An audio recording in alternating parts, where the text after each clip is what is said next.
Hola a todos. Bueno, vamos a continuar con el curso Introducción a Aprendizaje Estadístico.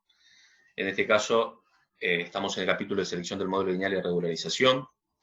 En este video vamos a hablar de la regresión Risch. ¿Qué es lo que estamos viendo en este capítulo? Bien, discutimos algunas formas en las que se puede mejorar el modelo lineal, pero ahora no utilizando el ajuste por mínimos cuadrados, sino que vamos a utilizar algunos procedimientos de ajustes alternativos. ¿Por qué vamos a necesitar echar mano a esos procedimientos? Bueno, porque nosotros habíamos visto que cuando n, que es el número de observaciones, es mucho mayor que p, que va a ser el número de parámetros, entonces la estimación por mínimos cuadrado me da estimadores de baja variabilidad e insesgado. El problema está cuando n no es mucho mayor que p, cuando el número de observaciones no es mucho mayor que el número de parámetros. La estimación por mínimos cuadrado me sigue dando un conjunto de estimadores insesgados, pero con alta variabilidad. Y cuando el número de observaciones es menor al número de parámetros, entonces ya no puedo utilizar mínimos cuadrados, ¿sí? Porque me da una varianza infinita y la solución de esos estimadores no es única. Entonces, por eso necesitamos, en esos casos, usar métodos alternativos para poder realizar las estimaciones y armar nuestro modelo.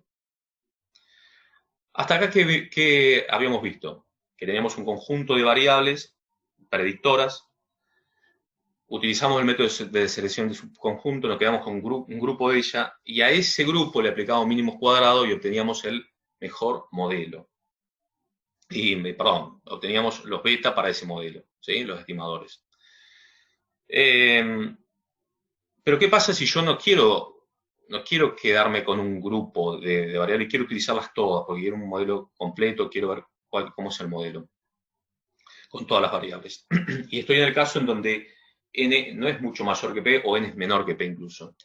Bueno, vamos a utilizar estas técnicas alternativas que pueden ser o la regresión Risch o la regresión Lasso, ¿sí? En este video vamos a hablar de la regresión Risch. Bien, ¿qué es lo que hemos visto? Que la estimación por mínimos cuadrados produce estimadores beta, ¿sí? Que minimizan la función que se describe ahí. ¿Está bien? Que es la suma de los cuadrados de los residuos. Esto ya lo habían visto. Fíjense que la regresión Risch es muy similar a lo de los mínimos cuadrados. En particular, son estimaciones de coeficiente de regresión, ¿sí? Ahora que minimizan la función, ¿sí? Que vemos acá. Entonces, fíjense que no es más que la suma de los cuadrados residuos más un término, ¿sí? Este término está compuesto por un lambda, que es un parámetro, un hiperparámetro, que es igual o mayor a 0, ¿sí? Que se llama parámetro de ajuste, y al término, a todo este término, se llama término de penalización, regularización o contracción. Fíjense, veamos qué pasa cuando varía el lambda. Fíjense, si el lambda es 0, ¿sí? Cuando el lambda es 0, todo este término se hace 0, entonces la estimación, la función a minimizar es la suma de los cuadrados residuos. O sea que estamos en mínimos cuadrados ordinarios, ¿sí? Pero a medida que el lambda va creciendo, que a medida que el lambda tiende a infinito, el impacto de la penalización por contracción aumenta. Es decir, a medida que el lambda va creciendo, los coeficientes beta se van haciendo más chicos. Tengo más impacto en la contracción, va aumentando la contracción, ¿sí? de los coeficientes. Con lo cual va a disminuir también la varianza de los coeficientes. De hecho, cuando lambda es infinito, los coeficientes van a ser 0. La ventaja que tiene mínimos cuadrados es que cuando yo lo puedo aplicar, me dan una única solución, un grupo, un solo conjunto de estimadores, beta, ¿sí? que son solución de ese problema. Ahora, en la regresión Risch se van a generar distintos estimadores con distintos lambdas. Digo, con un lambda voy a tener un conjunto de estimadores, con otro lambda voy a tener otro conjunto de estimadores. Por eso vamos a ver en el video de estimación del lambda por cross validation, cuál es el método, cuál es el método o cómo vamos a hacer para obtener el mejor lambda, ¿sí? Y quedarnos con el lambda que me dé el mejor modelo, ¿sí? Que me dé los estimadores que me formarán el mejor modelo. Bien, en esta gráfica vemos, en el eje Y tenemos los coeficientes estandarizados y en el eje X tenemos los lambda. Ya vamos a ver lo que son los coeficientes estandarizados. Pensémoslos como los coeficientes por ahora, ¿sí? Como los beta, ¿sí? Entonces, fíjense, cuando lambda es 0, ¿sí? Estamos acá, cuando lambda es 0, o es muy cercano a 0, voy a tener el caso de estimación por mínimos cuadrados, ¿sí? Esto va a ser los valores que tienen los coeficientes en la estimación de los mínimos cuadrados. Ahora, cuando lambda vaya aumentando, ¿sí? En general los coeficientes van a ir disminuyendo, algunos pueden aumentar, pero cuando lambda sea muy grande, todos los coeficientes van a disminuir y cuando sea extremadamente grande van a estar muy cercanos a 0. ¿Sí? Entonces fíjense, lo que vemos es que a medida que aumenta el lambda, los coeficientes comienzan a contraerse, ¿sí? Hasta llegar a 0. En este gráfico, en el gráfico de la derecha, ¿qué es lo que vemos? Vemos cómo se comporta la norma L2 de estimadores de Rich, ¿sí? Dividida la norma L2 de estimadores de mínimos cuadrados. Bien, ¿qué es eso de la norma? Fíjense, el beta representa el vector de estimadores, ¿sí? Y el beta entre las dos barras verticales, ¿sí? Eso se denota como norma L2, ¿sí? Del vector beta, ¿no? Que va a ser la norma del vector beta. La cual está definida, ¿sí? Como la raíz cuadrada de la sumatoria de j igual 1 a p, ¿sí? De beta al cuadrado, beta j al cuadrado. Y y lo podemos ver como una distancia, ¿sí? Fíjense que cuando esta norma sea chiquita, quiere decir que los betas van a ser muy chiquitos, ¿sí? ¿Y cuándo los betas eran chiquitos? Si miramos acá arriba. Los betas van a ser chiquitos cuando el lambda es grande, ¿sí? O sea, cuando el impacto de la penalización sea grande. ¿Está? Ahora, cuando esta norma sea grande, cuando los betas son grandes, ¿sí? Eso quiere decir que el impacto de la penalización no es grande, ¿sí? El lambda es chico, ¿sí? Entonces, si nosotros miramos acá en el gráfico de la derecha, vemos que cuando el lambda es grande, ¿sí? Cuando es muy grande, ¿qué dijimos? Si el lambda es grande, los betas son chicos. Entonces la norma L2 va a ser chica, ¿sí? Esto va a ser chico, o sea que esto va a ser chico, ¿sí?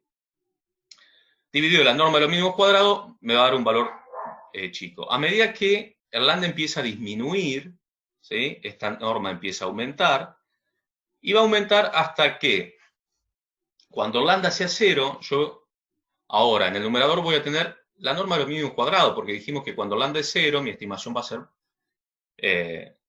minimizando la función de mínimos cuadrados ordinario.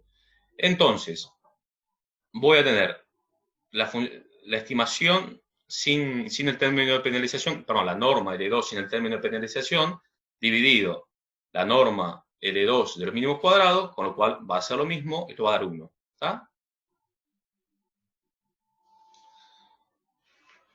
Bien. Algo que tienen la estimación por mínimos cuadrados que es invariante o no, es equivariante con la escala, ¿sí? Si yo a mi matriz de diseño, mis variables las multiplico por una constante c, las estimaciones que yo voy a tener cuando haga mínimos cuadrados de esa matriz de diseño multiplicada por c, cada beta lo voy a tener que dividir por c, va a ser el beta original dividido por c, o multiplicado por 1 sobre c. Eso en la regresión Rich no pasa. Si yo multiplico a mi matriz de diseño por una constante c, los estimadores van a ser totalmente distintos y no van a tener una relación directa. Pero además, en la regresión Rich, las distintas escalas que tengan las variables, ¿sí? Escalas muy diferentes entre las variables, me va a producir problemas en las estimaciones, ¿sí? Entonces, en la estimación de los coeficientes. Entonces, lo que debemos hacer es estandarizar. Antes de aplicar la regresión Rich, lo que vamos a hacer es estandarizar. ¿Cómo estandarizamos? Bueno, como vemos ahí la formulita abajo, a cada valor lo vamos a dividir por su desviación típica. Fíjense una cosa, fíjense que cuando nosotros penalizamos acá el término, fíjense que la penalización no empieza de beta j, de beta 0. La ordenada origen no la penalizamos. Nosotros vamos a empezar a penalizar desde el beta 1. ¿Qué significa penalizar? Vamos a empezar a contraer de los coeficientes de beta 1 en adelante, ¿sí? Hasta beta p, y su varianza. Pero al ordenar el origen no. ¿Por qué? Porque nosotros lo que queremos es,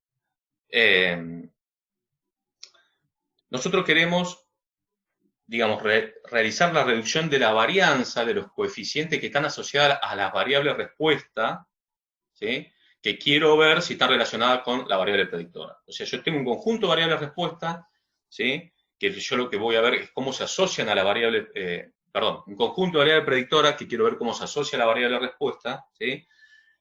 Ese conjunto de variables predictoras me va a dar estimadores, y son esos estimadores a los que yo le quiero aplicar me va a dar coeficientes, y son a esos coeficientes que yo le quiero aplicar la reducción, ¿sí? Tanto del coeficiente como de la varianza, ¿sí? Es más, cuando los coeficientes estén estandarizados, el beta 0 no va a ser más que el promedio de la variable de respuesta de las IF. Bien, en esta imagen, ¿qué vemos? Vemos cómo varía el error cuadrático medio a medida que varía el lambda, ¿sí? Fíjense, cuando lambda es 0, ¿qué habíamos dicho? Cuando lambda es 0 no teníamos penalización. Entonces la estimación iba a ser por mínimos cuadrados. Las estimaciones por mínimos cuadrados habíamos dicho que eran insesgadas, ¿sí? Entonces fíjense que el sesgo es 0. El sesgo, que es esta línea negra, ¿sí? Estos van a ser los valores del sesgo, y los valores que el sesgo va a ir tomando a medida que el lambda aumenta. Va a tener una determinada varianza cuando lambda es 0. Esto es cómo varía la varianza a medida que el lambda aumenta. Y la línea lila es cómo varía el error cuadrático medio. Fíjense que a medida que el lambda aumenta, la varianza va disminuyendo, ¿sí? La varianza de los coeficientes. Llega un momento que la varianza es muy cercana a 0, ¿sí? Pero la pregunta es por qué entonces no utilizamos un lambda muy grande, donde la varianza es chiquita, y tenemos unos estimadores, unos buenos estimadores, ¿sí? Con poca variabilidad. Y es más que nada porque, si bien la varianza es chica, el sesgo es muy grande. Entonces no voy a tener un modelo muy preciso, pero no me va a estar estimando bien, ¿sí? Porque puede tener mucho sesgo. Entonces tengo que encontrar un lambda en donde la varianza sea más chica y el sesgo no sea muy grande o significativo, ¿sí? Que mi modelo siga siendo válido. Bien, eso lo vamos a ver, eso encontrando el lambda, que hace que el error cuadrático medio sea mínimo, ¿sí? Vemos acá donde hace esta panza, donde está la cruz, ¿está? Eso lo vamos a ver en el próximo video. Bien, todo esto es lo que vamos a ver por ahora sobre Risch. Muchas gracias.